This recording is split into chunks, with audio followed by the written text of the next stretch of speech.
ഞാൻ പറഞ്ഞ എല്ലാവരോടും പറഞ്ഞത് ജോലിക്ക് വേണ്ടി കളിക്കരുത്. നമുക്ക് അവസാനം നമുക്ക് ആരോഗ്യമുള്ളൊരു ശരീരം.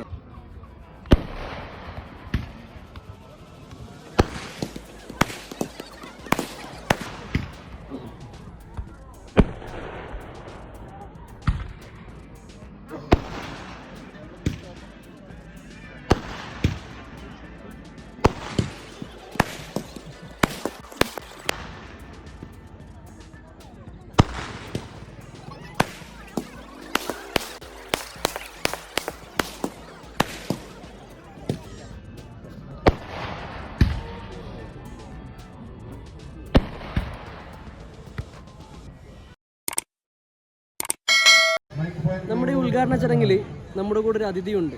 പരിചയപ്പെടുത്തലൊന്നും ആവശ്യമില്ലാത്ത ജെയിംസ് ഏട്ടൻ. എല്ലാവർക്കും അറിയാം, ജെയിംസ് ഏട്ടന് പല TV ഷോകളിലും വാർത്തകളിലൊക്കെ നിറഞ്ഞു നിൽക്കുന്ന ഒരാളാണ്. ജെയിംസ് ഏട്ടൻ്റെ വിശേഷങ്ങളിലേക്ക് നമുക്ക്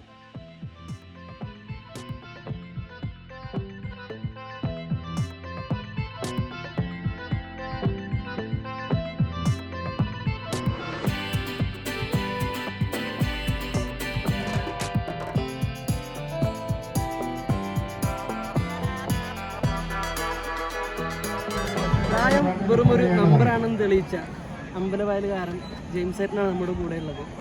ജെയിംസ് ഏട്ടാ, ഇന്നത്തെ ദിവസം എന്ന് പറഞ്ഞാൽ ഒരു സന്തോഷമുള്ളൊരു ദിവസം കൂടിയാണ് പറഞ്ഞത്. പ്രത്യേകിച്ച് നമ്മുടെ നാട്ടിൽ എന്താ നമ്മൾ ഈ യുവതലമുറകൾ മയക്കുമരുന്നിനും അതിനൊക്കെ ഇത് അഡിക്റ്റായിട്ട് അവരുടെ ഈ വരദാനം പോലെ കിട്ടിയ ജന്മം നാശാക്കണം. ഒപ്പം നാടിന് നല്ലൊരു കളിക്കാരൻ നാശമാണ്. നാടിനും നമ്മുടെ രാജ്യത്തിനും വേണ്ട സ്വത്താണ് കളി. ആരോഗ്യം വീട്ടിൽ എല്ലാവരും ഞാൻ കളിച്ചാൽ എനിക്ക് ജോലിയൊന്നും കിട്ടും. ഞാൻ പറഞ്ഞ എല്ലാവരോടും പറഞ്ഞത് ജോലിക്ക് വേണ്ടി കളിക്കരുത്. നമുക്ക് അവസാനം നമുക്ക് ആരോഗ്യമുള്ളൊരു ശരീരം ഉണ്ടാവും. അതിനും വലിയ സ്വത്ത് എന്തായാലും ഇന്നിപ്പോൾ 40 വയസ്സ് കഴിഞ്ഞാൽ ഒരാൾക്ക് ഒരു അരിവർഷം കഴിക്കാൻ പറ്റില്ല. പറഞ്ഞ സ്ഥലല്ലേ? അതാണ് എല്ലാവർക്കും ഞാൻ പറഞ്ഞു കൊടുക്കുന്നത്. ആ ഒരു സന്ദേശമാണ് എനിക്ക് യുവതലമുറയ്ക്ക് കൊടുക്കുന്നത്. കുറച്ച് ജെയിംസ് ഏട്ടൻ്റെ കുറച്ച് സ്കില്ലുകൾ